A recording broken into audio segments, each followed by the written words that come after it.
Selamat pagi, siang, sore, dan malam. Teruntuk Bu Farah dan juga teman-teman di kelas APK sekalian. Mohon izin memperkenalkan diri, nama saya Ken Nathaniel, dan juga ada teman saya Rafli Yusful.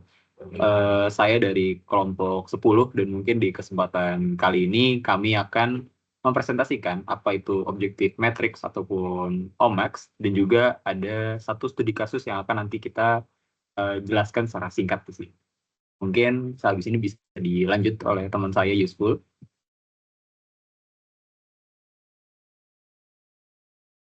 Baik, di sini saya Rawi Yusful akan menjelaskan mengenai apa itu objektif matrix atau OMAX. OMAX merupakan suatu pengukuran produktivitas mengendalikan produktivitas sistem perusahaan berdasarkan kriteria produktivitasnya. Metode ini dikembangkan oleh James L. Riggs, merupakan departemen teknik dari Universitas Oregon State pada tahun 1980, di mana konsep pada pengukuran ini yaitu kriteria kinerja kelompok kerja ke dalam sebuah matriks. Next.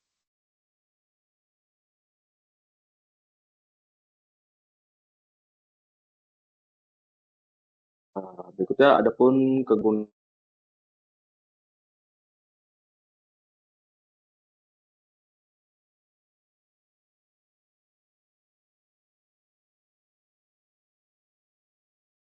pertama itu titik sesuai kondisi dan tujuan bagian tersebut.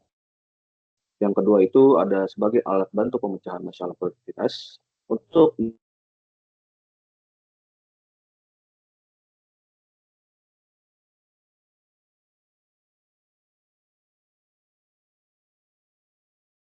masalah memantau pertumbuhan produktivitas dalam jangka waktu tertentu sehingga perusahaan bisa mengawasi perkembangan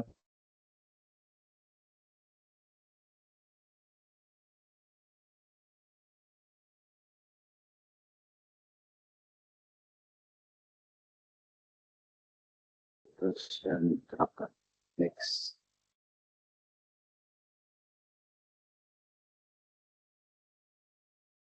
Kemudian selanjutnya ada kegunaan yang lain, di mana OMAX ini membantu perusahaan dalam menentukan prioritas perbaikan berdasarkan bobot serta pengaruh kriteria produktivitasnya. Dan terakhir mungkin ada membantu dalam evaluasi kinerja perusahaan secara sistematis dengan menggabungkan berbagai kriteria produktivitas dalam bentuk matriks yang mudah untuk dianalisis.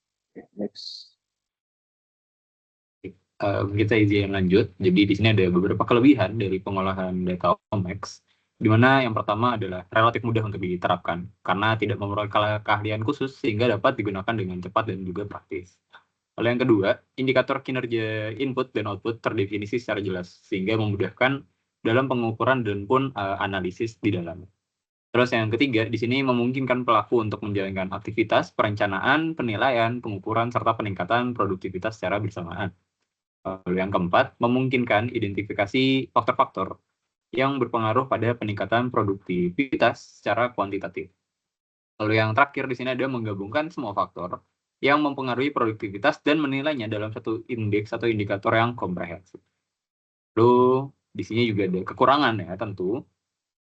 Jadi dalam pengolahan data secara OMAX itu ada beberapa kekurangan. Jadi yang pertama ini adalah tingkat subjektivitas yang cukup tinggi karena penentuan level indikator kerja pun juga bobot kriteria sangat bergantung pada penilaian manusia sehingga dapat kita katakan kurang objektif. Lalu yang kedua, memerlukan pengukuran yang kontinu dan terstandar agar diperoleh indeks kinerja yang konsisten dan dapat diandalkan. Lalu yang ketiga di sini pengukuran dilakukan secara parsial perbagian sehingga sebenarnya kurang mencerminkan produktivitas keseluruhan secara menyeluruh kayak gitu. Lalu yang terakhir tentunya juga ada proses pengukuran produktivitas pekerja dengan OMAX biasanya itu memerlukan penyebaran kuesioner ke seluruh pekerja, yang dimana hal ini menyebabkan dapat memakan waktu dan juga sumber daya yang cukup banyak seperti itu. Oke, mungkin bisa dilanjut sama Rafli Yusful. Baik, adapun langkah pengolahan data OMAX. Pada metode ini terdapat beberapa langkah, mana yang dibutuhkan. Di mana pengukuran produktivitas ini berdasarkan sasaran dengan menggunakan objektif matriks. Yang pertama itu tahapannya berupa defining atau pencarian, di mana langkah ini dilakukan pendefinisian dari kriteria produktivitas yang ingin diteliti. Di mana kriteria sebagai independen yang mudah diukur. Ukuran dimensi berkaitan dengan volume dan waktu yang harus dilakukan dengan baik, beserta pengambilan cara pengukuran dan pengambilan data. Seperti contohnya produktivitas kriteria di mana ada output per hour, di mana spread per 100 units, kemudian ditentukan current performance-nya, seperti pada contoh output per hour ya sama dengan 100, reps per 100 unit sama dengan 4. Next.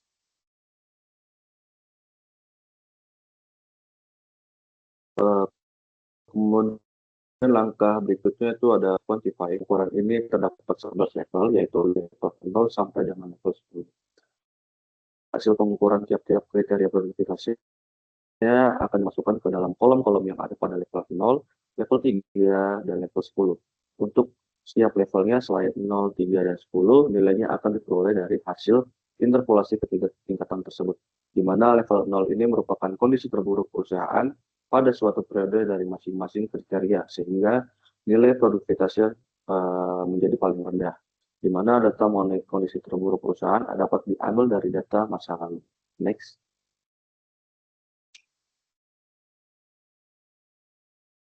Kemudian ada level tingkat 3, di mana merupakan hasil rata-rata yang dicapai selama proses pengukuran berlangsung. Di mana cara pengukuran pada level 3 ini adalah dengan mengambil rata-rata nilai produktivitas selama proses pengukuran berlangsung untuk setiap kriteria dari tiap-tiap produknya. Kemudian ya, adapun level tingkat 10, di mana level 10 ini merupakan kondisi yang ingin dicapai dari sebuah perusahaan pada suatu periode tertentu dari masing-masing kriteria, sehingga nilai produktivitasnya menjadi paling tinggi. Untuk memperoleh nilai ini dapat menanyakan kepada pihak perusahaan. Oke, next. Baik, dapat disimpulkan bahwasannya level 0 merupakan kondisi terburuk dari kondisi terburuk yang pernah dicapai oleh perusahaan. Kemudian level ketiga itu merupakan kondisi perusahaan pada saat pengukuran, dan terakhir pada level 10 itu merupakan kondisi yang ingin dicapai oleh perusahaan. Berikut merupakan gambar dari tabel dalam pengukuran objektif matrix. Oke, next.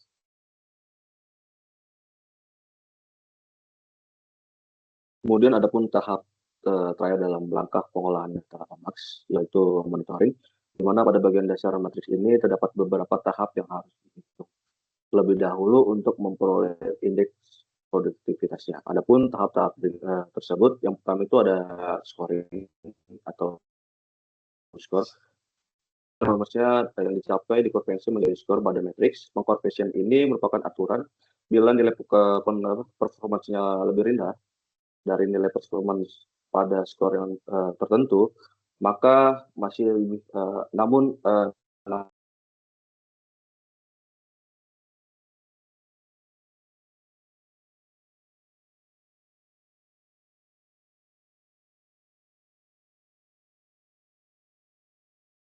harusnya digolongkan pada skor sebelumnya.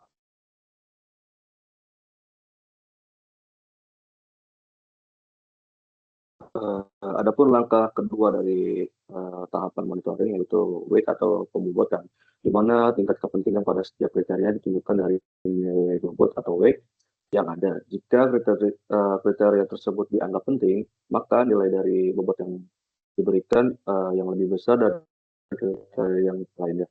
Penentuan bobot ini diperoleh dari perhitungan perbandingan pasangan tingkat kepentingan masing-masing kriteria yang dilakukan oleh pihak perusahaan. Kemudian setelahnya kolom-kolom tersebut diisi, maka nilai-nilai tersebut dimasukkan ke dalam perhitungan untuk memperoleh bobot masing-masing produktivitasnya. Oke, next.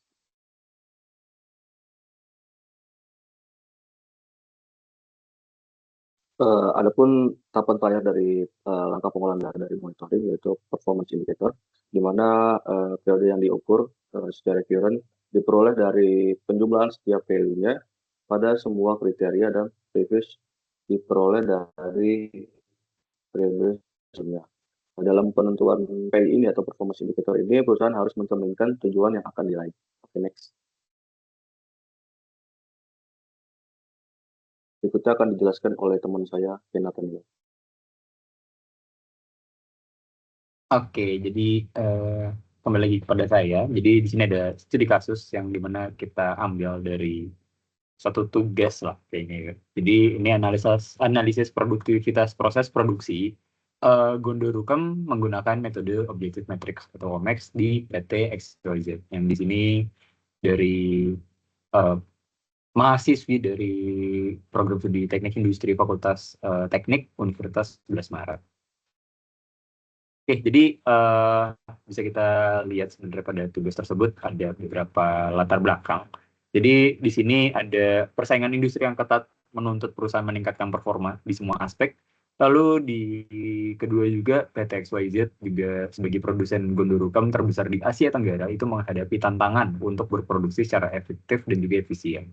Dan juga selama ini pengukuran kinerja perusahaan itu hanya berfokus pada target produksi yang dimana dapat kita lihat juga ini belum menyeluruh. Oleh karena itu, dilakukan pengukuran produktivitas menggunakan metode objective matrix ataupun OMAX. Oke, dari semua pembahasan ataupun hasil yang telah diolah, ada beberapa hal yang bisa kita dapat di sini. Jadi ada beberapa kriteria, di mana didapat efektivitas produksi itu 49%, energi listrik 6%, bahan baku 45%. Lalu selama tahun 2021, 6 bulan performa kurang pada efektivitas produksi 46%, lalu 4 bulan performa kurang pada pemakaian energi listrik itu 31%, 3 bulan performa kurang pada pemakaian bahan baku 23%. Terus di sini juga ada nilai produktivitas berfluktuasi setiap bulannya, yang dimana tertinggi itu pada bulan Desember 6,85, lalu ada yang terendah juga Agustus 0,45. Di sini dapat kita lihat juga ada perubahan indeks produktivitas, di mana peningkatan tertinggi itu ada Februari ke Maret, yang dimana meningkat hingga 82%. Lalu ada penurunan terbesar, yang dimana terjadi di bulan Oktober ke November, yaitu minus 32%. Nah, sebenarnya kita bisa langsung tarik kesimpulannya juga dari hasil yang sudah kita review, di mana produktivitas pada PT XYZ ini terbilang masih fluktuatif. Lalu yang kedua, kriteria dengan performa terendah adalah efektivitas produksi. Terus yang ketiga, di sini perusahaan perlu memperhatikan penentuan target produksi sesuai kemampuan karyawan dan juga kondisi produksi nyatanya.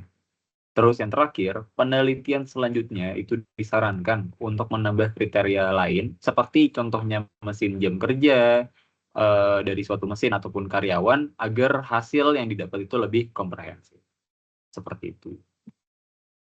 Oke, jadi dari semua hasil pembahasan kita terkait objective matrix sudah kita sampaikan, dari penyampaian secara kelebihan, pengertian, kegunaan, kekurangan sudah kita berikan. Lalu terakhir juga tadi sudah kita berikan sebuah studi kasus. Mungkin kami dari kelompok 10, saya Nathaniel dan teman saya juga Rafli Yusful, cukup hanya bisa memberikan sampai di sini. Sekiranya jika ada kurang lebihnya mohon maaf. Terima kasih semuanya.